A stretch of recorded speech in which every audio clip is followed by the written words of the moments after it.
The Great Pyramid of Giza is one of the most studied objects on Earth. Measured, scanned, photographed, mapped down to the millimeter.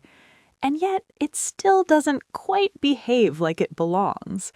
We're told it was built around 4,500 years ago, that a single ancient civilization planned it, organized it, and raised it from bare stone. But when you slow down and look carefully, something feels off. Not impossible, not alien, just strangely misplaced. This isn't a story about lost super technology or forgotten gods. It's about time, about Earth, and about how history doesn't reset cleanly. Because what if the Great Pyramid isn't older because it was built earlier, but because it stands at the edge of something much older? Most debates about the pyramid begin with a date. When was it built? Who commissioned it? How long did it take? But that focus might be misleading, because timelines assume stability.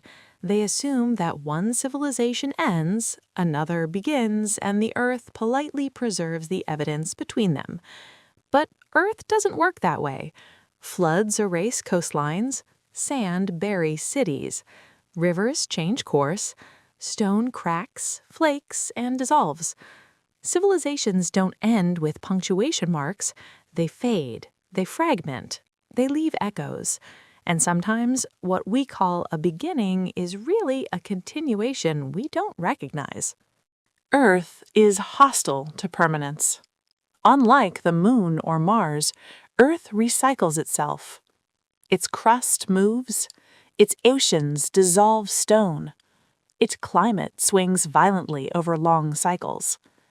In just 10,000 years, coastlines vanish. In 100,000, cities disappear completely. In 1,000,000, even mountains lose their memory.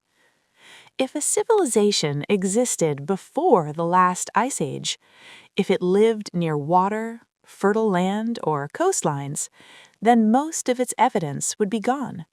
Not hidden, not destroyed intentionally, simply erased by a planet that never stops reshaping itself. So what if the Great Pyramid isn't evidence of an advanced lost civilization, but a survivor of a reset? A structure placed deliberately on high ground, built from stone that resists erosion, aligned with the planet itself. Not as a technological miracle, but as something meant to endure chaos. It may not mark the start of Egyptian civilization. It may mark the moment Egypt inherited something ancient already standing. A monument that outlasted floods, climate collapse, and cultural collapse. Not a beginning, a boundary stone between worlds.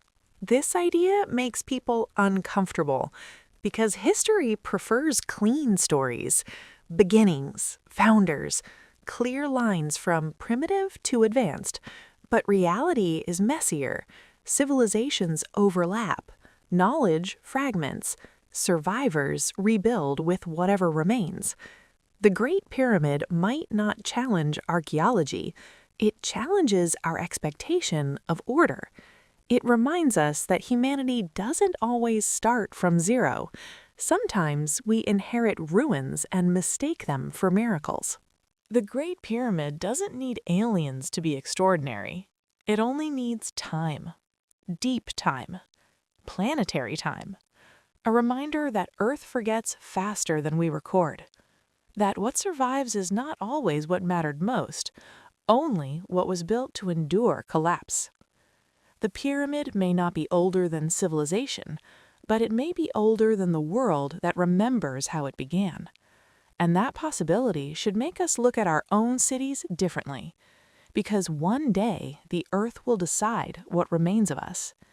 And here, on the Earth and beyond, we look at the traces left behind, not to rewrite history, but to understand how fragile it really is.